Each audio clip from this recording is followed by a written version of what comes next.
Let us take an example. Say the random variable x is having the density 0 for x less than or equal to 0, it is equal to half for 0 less than x less than or equal to 1, and it is equal to 1 by 2 x square for 1 less than x less than infinity. And consider the function, say y is equal to 1 by x. So, here g x function is 1 by x. So, g inverse function is also same. If I write this as y, so y is equal to 1 by x, so x will be equal to. So, if I look at this, this is a strictly decreasing function, g is strictly decreasing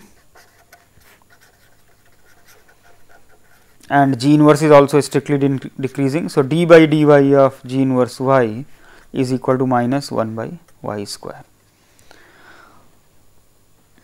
The density function of y then is determined by the density function of x at g inverse y multiplied by the absolute value of the dx by dy term.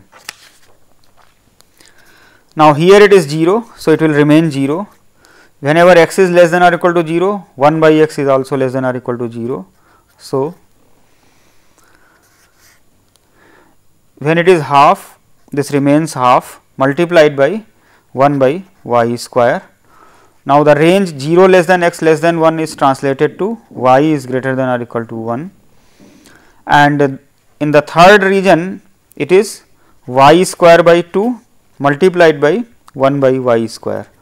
When x is greater than 1, it will reduce to 0 less than y less than 1. So, after simplification, this is equal to 0 for y less than or equal to 0, half for 0 less than y less than 1, 1 by 2 y square for y greater than or equal to 1. Notice here that these f x x and f y y, they resemble. So, for x less than or equal to 0, it is 0, here it is 0. Here it is 0 less than x less than or equal to 1, then it is half, and when x is greater than 1, it is 1 by 2 x square. So, that is also satisfied here, except that equality at the end point, but that hardly matters, because if I put y is equal to 1 here, the value is half, and here the value at y is equal to 1 is half, and here also. Actually, at the end points, because it is a continuous random variable, the values will be immaterial. So, basically x and y, x and 1 by x have the same distribution here.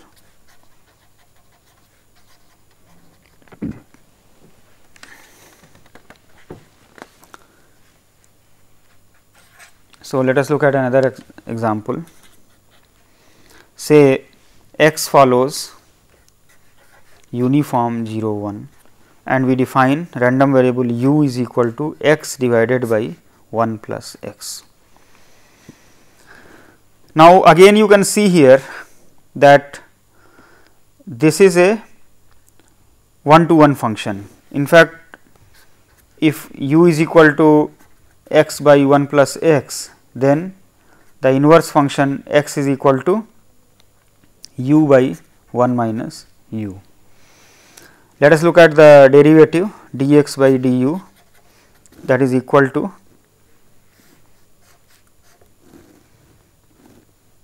one by 1 minus u whole square. So, here the density function of x is 1 for 0 less than u less than 1. So, the density function of u is obtained 1 into 1 by 1 minus u square. What will be the range when this is 0 less than x less than 1. So, when x is 0, this is 0, when x is 1, then this is half. It is a strictly increasing function. So, 0 less than u less than half, and it is 0 elsewhere.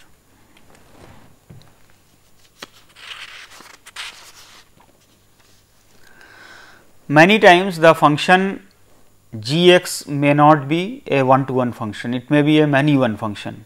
For example, y is equal to x square, y is equal to modulus x. So, in that case we see that the region, that is from R to R, the function's domain and range.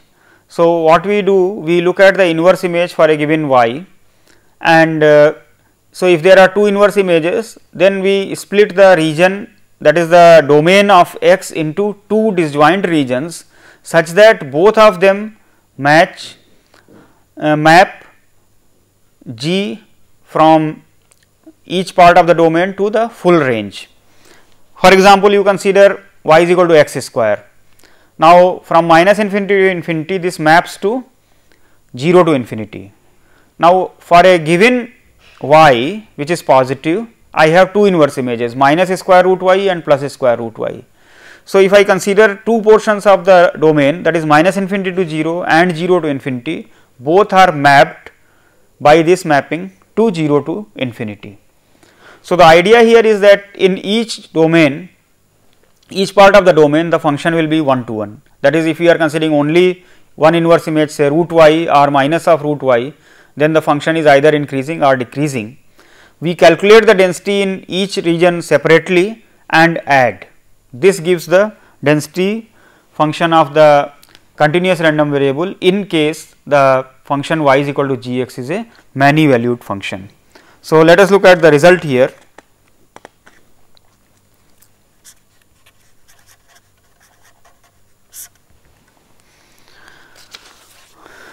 Let x be a continuous random variable with probability density function, say f x.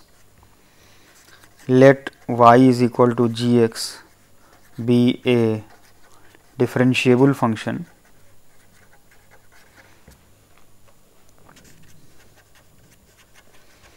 and assume that g prime x is continuous and non-zero at all but a finite number of values of x.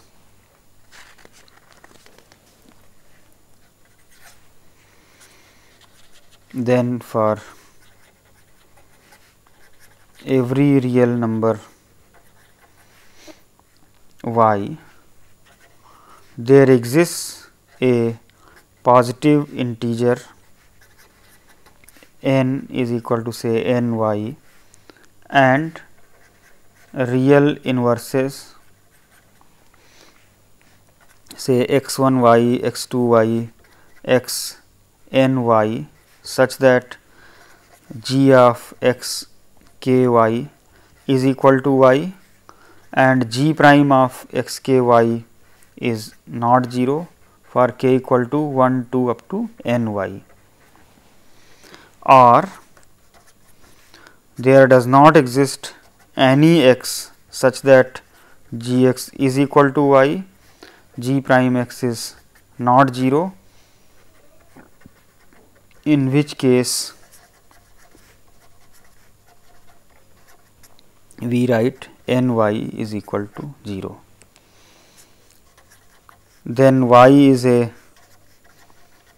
continuous random variable with PDF given by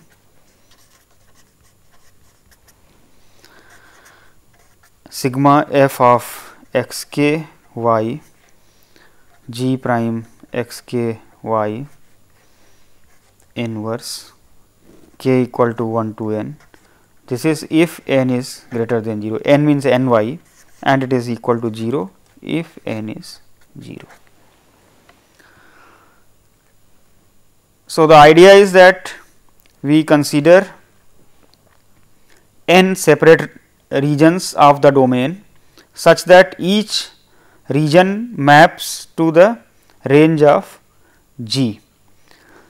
calculate the density in each area and sum over all such areas.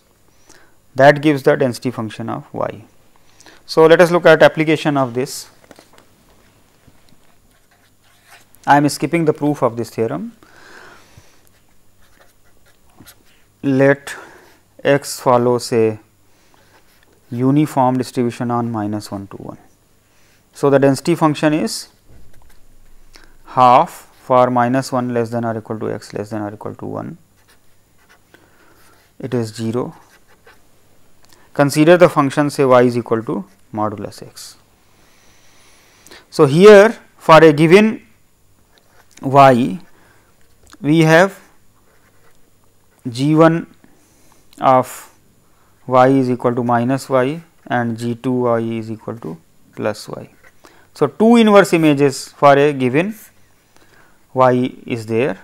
For y positive, if y is negative, n is equal to 0, that means there is no inverse image, and the derivatives here you can see d by dy of this is equal to -1 and d by dy of this is +1. So, if you take absolute values, then both are 1. So, the density function of y is the density function of x at -y into 1 plus the density function at plus y into 1 for y greater than 0. If you want, we can include equal to 0 also, that does not make any difference, and it is equal to 0 for y less than 0. So, this is half plus half, that is equal to 1. Now, when we say y is greater than or equal to 0, here it will reduce to the region half plus half for -1 to 1. So, it is becoming modulus of x between 0 to 1 and it is equal to 0 for y outside 0 to 1. So, you can see that y follows uniform 0 1. If x is -1 to 1 uniform distribution, then modulus of x is uniform distribution on the interval 0 to 1.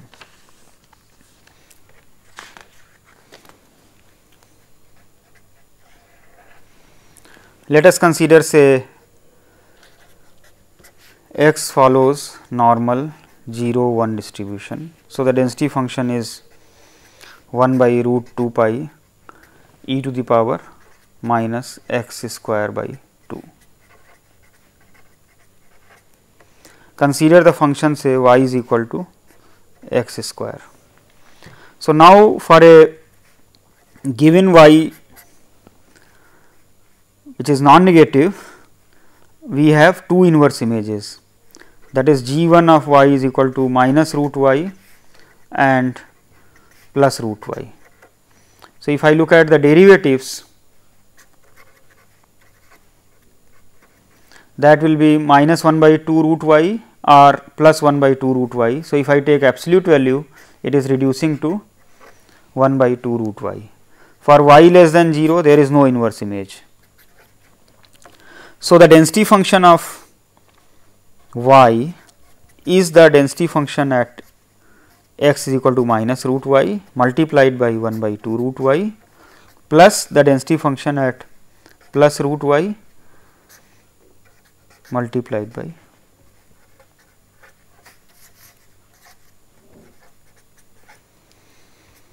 So, now you see the value will be 1 by root 2 pi e to the power minus y by 2, and in the second term also same terms will be coming, because minus root y and plus root y both will give x square is equal to y. So, the 1 by 2 root y 1 by 2 root y term is coming. So, it will become 2 times 1 by 2 root y, that is equal to 1 by 2 to the power half gamma half e to the power minus y by 2 y to the power 1 by 2 minus 1. This is nothing but a gamma distribution with r is equal to half and lambda is equal to half. So, you can see here the square of a standard normal random variable is a gamma random variable.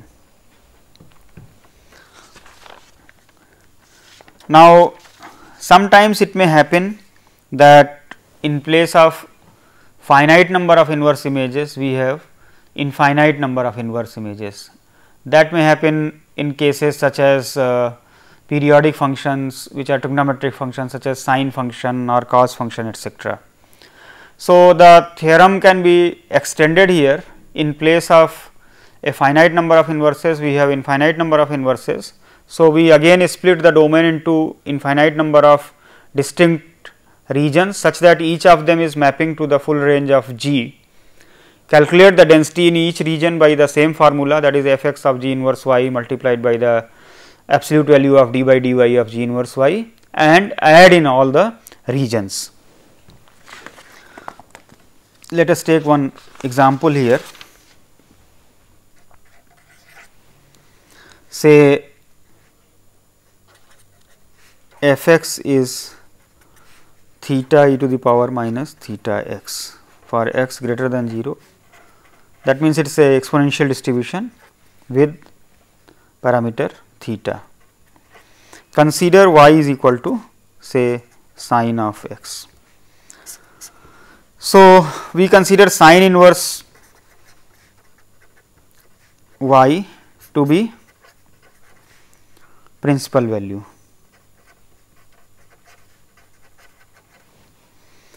So, we consider two cases, because sine lies between minus 1 to 1. So, we consider case 0 to 1 and minus 1 to 0.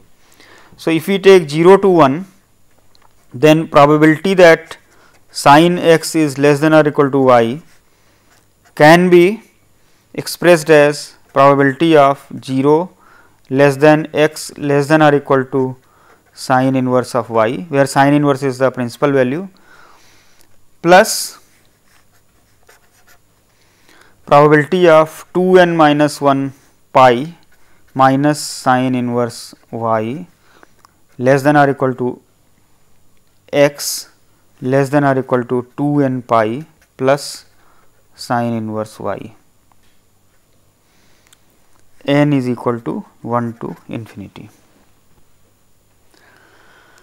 So, this takes care of all the infinite number of distinct regions, each of which map to the region sin x less than or equal to y.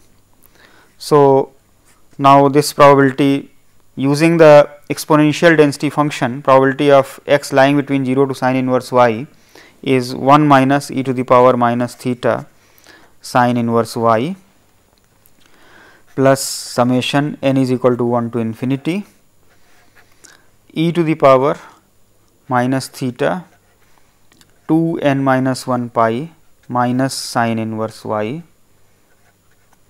minus e to the power minus theta 2 n pi minus sine inverse y plus sine inverse y. If we look at this series here, e to the power sine inverse y terms can be separated out, and the remaining terms become geometric sums, and infinite geometric series can be added. So, this is simplified to 1 plus e to the power minus theta pi plus theta sine inverse y minus e to the power minus theta sine inverse y divided by 1 minus e to the power minus 2 pi theta. In a similar way, if y is between minus 1 to 0, we can split the regions and evaluate. So, after carrying out the calculations, the density of y can be obtained after differentiation as theta e to the power minus theta pi 1 minus e to the power minus 2 theta pi inverse 1 minus y square to the power minus 1 by 2 e to the power theta sine inverse y plus e to the power minus theta pi minus theta sine inverse y. This is for minus 1 less than y less than 0, and it is equal to theta 1 minus e to the power minus 2 theta pi inverse 1 minus y square to the power minus 1 by 2 e to the power minus theta sin inverse y plus e to the power minus theta pi plus theta sin inverse y. This is for y between 0 and 1, and of course, it is 0 for all other values of y, because y will lie between minus 1 to 1. So, if the transformation y is equal to g x is such that the random variable y is equal to g x is also continuous, then the probability density function of y can be determined in terms of the density function of x. If the function is 1 to 1, there is a direct formula. If there is a many one function, then we have to split the domain into disjoint sets such that each part of the domain maps to the full range, calculate the inverse image in each of them and utilize that to find out the density function of y in each part separately and then sum.